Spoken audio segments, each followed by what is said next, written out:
आप देख रहे हैं MS न्यूज। मैं आपके साथ मोहिउद्दीन इनामदार। आइए आज की खबर पर नजर डालते। बिल को पास करने के रद्द-ए-अमल में इसके मुखालिफत में हम इस बिल को, हुकूमत के बिल को ना मानते हुए इसको फाड़ कर अपनी जूतियों में रखेंगे। हम लोग इसको फाड़ कर अपनी जूतियों पर फेंकेंगे।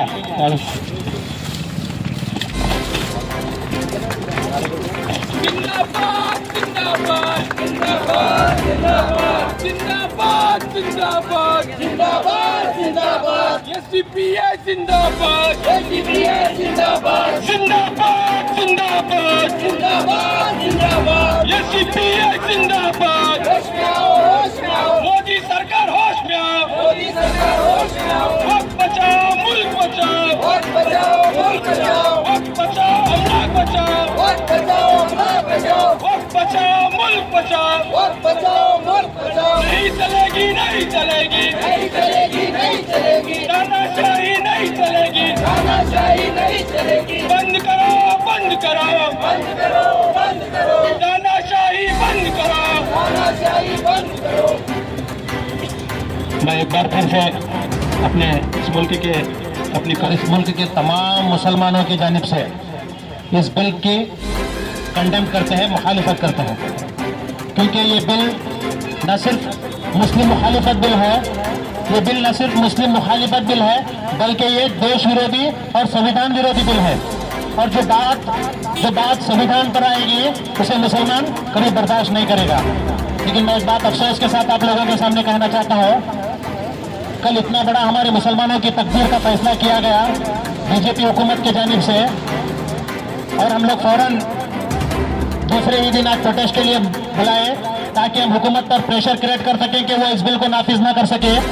तो इसके लिए हम पूरे शहर भर में ऐलान कर चुके हैं कि आज इस बिल की मुखालिफत की जाएगी। आप हमारे साथ मौजूद रहें बोलकर। मगर अफसोस की बात है, आज यहाँ की तादाद बताती है कि हम लोग आज भी सोए हुए हैं। आज भी इस देश का मुसलमान, इस शहर का मुसलमान नमाज के बाद सिर्फ बिरयानी पसंद करता है, अपने हक के लिए लड़ना पसंद नहीं करता। याद रखिए, आज यहाँ की पर मौजूद तादाद इस बात को साबित कर रही है कि या तो हम हालात से नावाकिफ हैं, या तो हम हालात को बदलना नहीं चाहते।